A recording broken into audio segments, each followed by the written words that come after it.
Welcome to Wealth Coffee Chats, folks, for your daily live updates. Get the most out of today's episode by participating in the chat. Make sure you ask some questions, be part of the conversation, have a bit of fun, grab a coffee or a tea, take some notes, and get ready to start your day, folks. Quick few housekeeping rules, though. No spamming, no advertising or self-promotion in the chat. That's not on. Be kind and respectful to everyone when participating. And most of all, have a good time. Real estate investing can be your biggest asset. It also can be your most expensive asset when it comes to getting it right or getting it wrong, folks. It can be time-consuming, stressful, and that's why here at Positive, we have what's called a 6-star team, a full-service team that provides integrated wealth and property investing solutions and services simply designed to help you progress towards your goal of passive income through your property portfolio, folks. Make sure you check out our other podcasts on the Positive Mentor Network. Not only is there Wealth Coffee Chats, there's the Urban Property Investor. Drops every Wednesday with straight talking investing strategies and lessons with Sam Saggers. Property Investor Tales. This is where our clients, you guys, share real life stories from property investing, hosted by some of our advisors and strategists. And that's done every fortnight, dropping every Monday. Wealth, Wine and Wisdom, folks, that debriefs the week that was in the world of finance and property, hosted by yours truly, Jason Witten and Andy Fenton on Fridays. Hey, good morning, folks.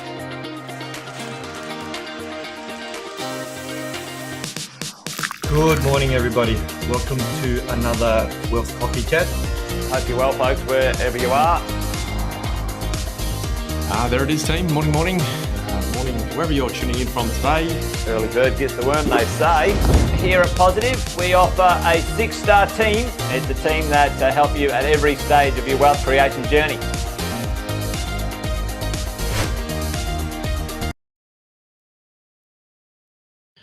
Good morning, everyone. Welcome back for another Wealth Coffee Chat. I'm Daniel McPherson from Positive Tax Solutions. Tax Tuesday again, where we give you a bit of a dose of tax tips, some financial strategies, and today an accountant on his high horse to give a reality check. We're all about smart moves with money that actually get you ahead, not ones that just make you look good on Instagram.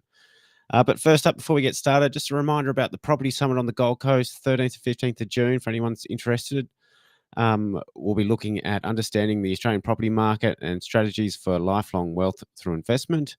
Some industry acclaimed guest speakers and our expert 6-star team will be there as well.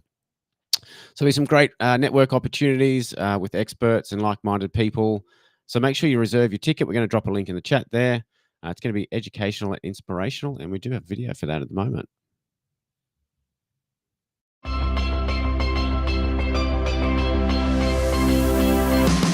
All right, this is going to be fun. Who has played the property game before? Who has been in the game? Who's never played the property game before? Oh, you're in for a treat. Who likes Monopoly? Did anyone like Monopoly when they were a kid?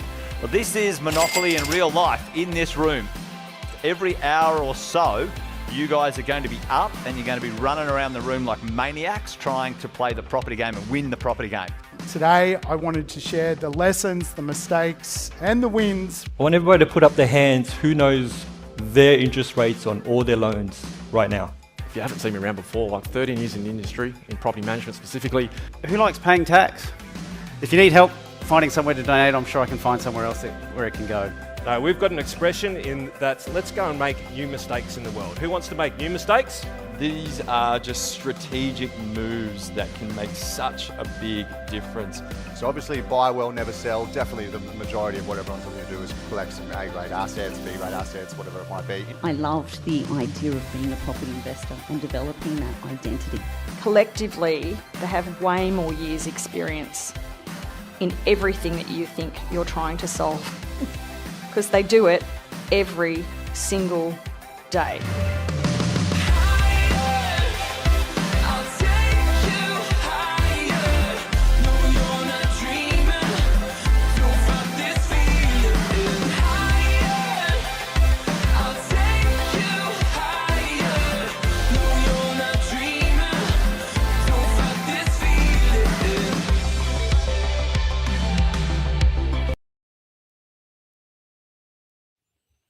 Perfect. So it's going to be a great event. So hopefully we'll see a heap of you there.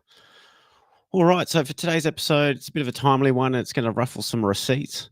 because as we start to creep towards the end of financial year, a little condition starts to flare up, and that's called deduction-itis. So the symptoms are you get this sudden urge to spend. We've got the end of financial year sales happening on. There's impulse buying, and you're justifying totally unnecessary purchases because it's a tax deduction.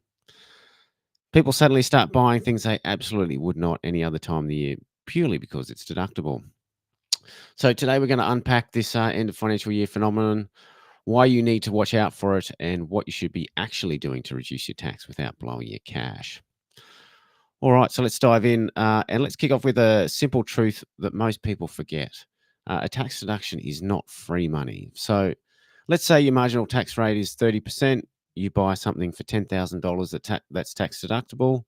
So that means you save $3,000 on your tax bill, but you've still spent $7,000. So that's $7,000 in real life that's gone. So you haven't saved 10, you've spent 7. And if you've bought what you really genuinely don't need, it's not useful, not productive, doesn't align with getting you to where your goals are going, then that money's just gone. So let me tell you a story. Now, this is a real one. A client of mine, great guy, successful business owner. He's worked hard, built really good businesses. And he'd always dreamed of owning a Porsche 911. So come June, he rings me up. Daniel, I think I'm going to buy the Porsche. It's deductible, right? Now, he does like to wind me up, and we do have a good bit of banter. I said, well, it's only going to be a fraction of the amount that your head's grown by now. So see, the thing is, the thing that people forget is the car depreciation limit. So not enough people know about this. And for the 24 to 25 financial year, that limit is $69,694. So that's the maximum you can claim for depreciation and GST credits on a passenger vehicle. So when someone goes out and buys a car for $380K, it's only the first 69 grand that counts from a tax point of view, and the other 311K, that's just all ego. So I do have a bit of a say. Anything you spend over the car depreciation limit is ego. So buy the cheapest car your ego can afford. And as an accountant, it also makes me cringe when I drive past a home building site and the collective value of the traders' utes outside are more than what the house will cost. So a bit of an epidemic at the moment with those guys who are kind of wasting their future wealth on their wheels. But back to my client, couldn't talk him out of it. His dream car, and to be fair, it's an absolutely beautiful car. He said he was going to take it to the racetrack and live his best Top Gear life. And hey, good for him. But guess what? A year later, he sold it. And why did he sell it? Because he realized that the money he tied up in the car could actually fund or begin funding his next property development. So that one decision could put him back on track to earn the value of what would be 2 more Porsches. So not bad.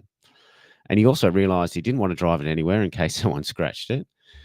Didn't want to take his own car to the track in case he crashed it. It also worked out it's cheaper to do a track day in someone else's car when the itch does arise.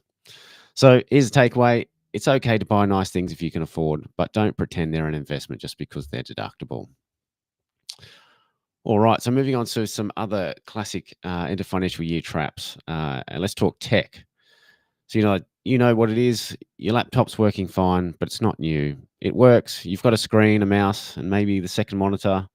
But the end of financial sales kick in, and suddenly new MacBook Pro, 2 new 8K monitors, noise-cancelling headphones, the webcam that can film in 8K, just in case your nose hairs need definition on a Zoom call. And it's not tech just either. I've seen business owners spend $3,000 to $5,000 on coffee machines, ergonomic chairs that adjust in 74 different directions, and LED lighting just for productivity. All deductible? Sure. Entirely necessary? That's questionable. So quick litmus test for asking questions before any financial year purchase. Would I buy this if there was no tax deduction? Will this help me generate income or save time? Do I already have something that does the job? And can I afford it even if I don't get the tax benefit? So if the answer is no to any of those, put the card back in the wallet. The advertising and shiny new thing syndrome almost got you. But let's talk strategy. So what should small businesses and investors be doing before June 30? So if you're a business owner, here's your checklist. So looking to prepay expenses for things like rent, insurance, subscriptions. If it's within 12 months, you can deduct it in this financial year. pay super early. You want to be able to claim the super contributions for staff, and they need to be actually paid and received by the fund before June 30, before you can claim a tax deduction. So just remember, processing time matters, and for whatever reason, super seems to be one of those things that takes longer than what it actually should. Another thing is to write off your bad debts. Don't wait until next year.